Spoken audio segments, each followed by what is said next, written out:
마가복음의 핵심되는 구절이 나왔습니다. 10장 45절입니다. 꼭 기억하시고 외우셔야 될 만한 그런 말씀이라는 것을 다시 한번 말씀드리고 본문으로 들어가겠습니다. 오늘 말씀의 제목은 무엇을 원하는가라는 제목으로 첫 번째 시간입니다.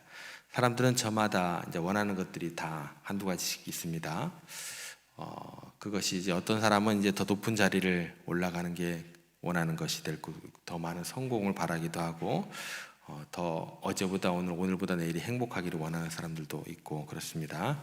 그런데 우리가 여기에서 좀 주의해야 할 점이 뭐냐면, 우리가 원하는 것이 정말로 우리에게 유익이 되는지, 또 우리를 정말 행복하게 만들 수 있는 것인지 우리가 한 번쯤은 생각하고 고민하고 주의해야 될 그런 내용이다라는 것입니다. 우리가 간절히 원하는 것이 우리에게 꼭 좋은 결과를 가져다 두는 것이 아닐 수도 있다라는 거예요.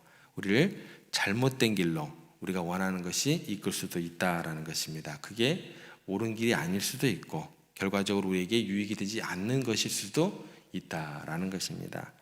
오늘 본문 말씀에 보면 예수님께서 제자들에게 너희가 구하는 것을 알지 못하는다 라고 이야기를 하십니다. 38절에 가시면 예수께서 이르시되, 그 다음에 뭐라고 얘기를 하시냐면, 너희가 구하는 것을 알지 못하는도다. 이게 무슨 말씀일까요? 구하는 것을 정말 알지 못해서 못한다고 하셨다라고 우리가 이해를 하면 안 되죠. 그죠? 모르는 게 아닙니다. 예수님 나라가 임할 때 하나는 우편에, 하나는 좌편에 앉게 해달라고 그렇게 해주세요. 원하는 게 분명합니다. 목적이 확실해요.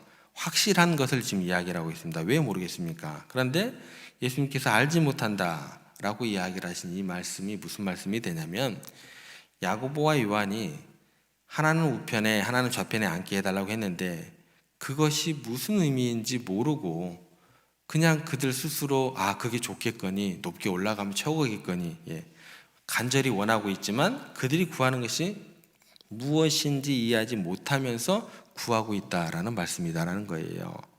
그러니까 우리가 원하는 것이 항상 우리에게 우리의 모습으로 나타날 수 있으면 좋겠는데 그러지 않은 길이 될 수 있다라는 거예요. 최선의 것이 아닐 수도 있다라는 경고의 말씀이 담겨 있는 구절이 된다라는 것입니다. 실제로 정치인들이나 유명인들 중에서 높은 자리로 올라가기를 소망하는 사람들이 있습니다. 근데 그 자리에 앉으면 거기에 합당한 모습을 보여주지 못하면 그 사람도 곤란을 겪게 되고, 많은 사람들은 어떻게 돼요? 불행에 빠뜨리게 됩니다. 우리가 원하는 것이 정말로 우리가 정말 유익이 되는지, 또 하나님의 뜻에 합당한 것인지 묻고 점검하고 기도 가운데 확인할 필요가 있다라는 것입니다. 어떤 한 상담가에게 어떤 한 여자분이 가서 상담을 하기 시작합니다. 첫 내뱉은 마디가 이거예요. 선생님, 남편 때문에 못 살겠습니다 하면서 이제 상담을 시작을 합니다. 완전히요, 자기 멋대로고요, 고집은 얼마나 똥고집이고요, 타협도 없고 그냥 밀어붙이는데 도저히 이제는 제 몸도 못 따라가겠고 너무너무나 자기 마음대로만 해가지고 살 수가 없다고, 이러다 제가 죽게 생겼습니다. 제가 이혼을 해야 하는 것은 아닌지 모르겠어요. 선생님이 그분께 여쭙니다. 그런데 어떻게 그러면 결혼을 하셨어요?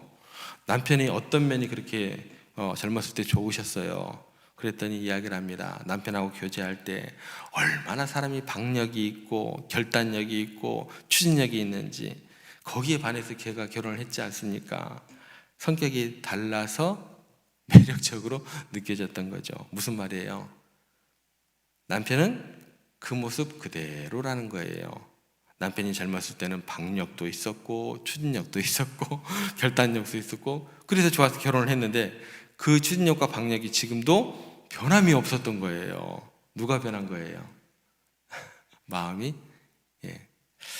여러분, 우리는요, 내가 원하는 뭔가를 잘 생각해 봐야 됩니다. 그것이 정말로 내게 원하는 그림으로 다가오는지, 그게 기쁨으로 다가오는지, 행복으로 다가올지, 그걸 내가 감당할 수 있는 건지 생각해 봐야 돼요. 여러분, 자녀들에게 어떤 것들을 혹시 원하고 계시나요? 좋은 대학? 아니면 좋은 직장? 큰 성공? 또 높은 자리? 이런 것들을 원하시나요? 그게 뭐를 원하는 건지, 정말 그게 행복을 자녀들에게 주는 것인지 성공일지 생각을 해봐야 된다는 것입니다. 자리를 원하는지, 아니면 그 자리를 통해서 나라와 민족을 위해서, 아니면 정말 하나님 나라와 그 영광을 위한 것인지 잘 고민하고 생각해 봐야 할 문제다라는 거예요. 내가 정말 원하는 것이 무엇인가, 그것이 정말 하나님의 뜻에 합당한 것인가, 이것 깨닫는 것이 정말 중요하다라는 거예요. 그래서 자녀들을 위해 기도하거나 여러분 자신을 위해서 기도할 때 가끔 가다가 한 번쯤은 돌아보셔야 돼요. 내가 정말 뭐를 원하고 있는 것인가. 그래서 기도할 때 너무 지나치게 하나님께 우리가 강요하는 기도를 하지 않는 것도 굉장히 중요한 방법 가운데 하나가 될 것입니다. 주님 뜻대로 해주세요. 주님께서 가장 좋은 결과를 저에게 허락하여 주세요. 제가 혹여 모를지라도, 제가 당장은 힘들게 느껴질지라도 하나님께서 원하시는 것이 제게 가장 좋은 모습이요, 좋은 결과로 이어질 줄 믿습니다. 주님 뜻대로 하늘에서와 같이 땅에서도 하나님의 뜻이 이루어지기를 원합니다. 이것이 기도의 맨 마지막에 붙으면 너무나 좋은 기도의 내용이 될 것 같습니다. 야고보와 요한이요, 주님의 나라에서 좌편과 우편에 앉게 해달라고 원했다가 결국 이 사람들이 어떻게 되냐면, 야고보는요 제일 먼저 죽임을 당하는 순교를 하게 됩니다. 요한이라는 사람은 제일 나중에까지 살아서 밤모섬에 갇혀서 그냥 살아있는 순교자처럼 지내다가 요한계시록을 쓰게 됩니다.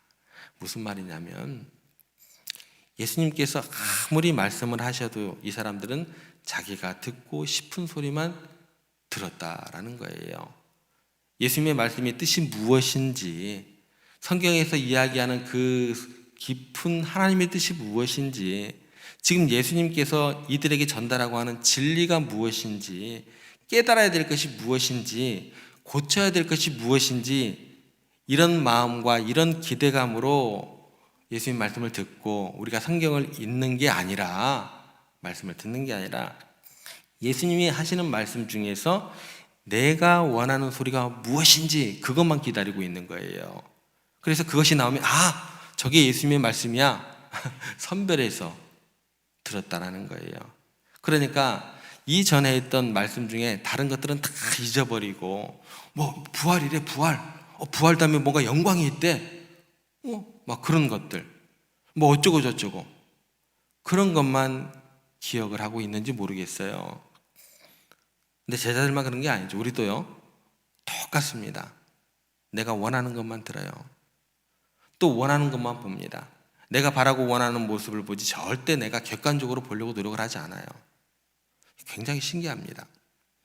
설교를 들을 때도 마찬가지입니다. 듣고 싶은 소리만 들어요. 메시지 전체에서 계속해서 죄에 대한 책망과 회개에 대한 이야기를 하고 간단하게 이제 축복에 대한 이야기를 했는데, 나갈 때 보면 의기양양한 표정을 하고 막 나갑니다. 왜일까요? 회개에 대한 요청은 하나도 안 들은 거예요. 그리고 축복에 대한 이야기만 마음 가득 담고 가는 거예요. 어떤 사람은요 반대입니다. 설교 내내 이제 복에 대한 설교를 했는데 그 마음속에 뭔가가 있었어요.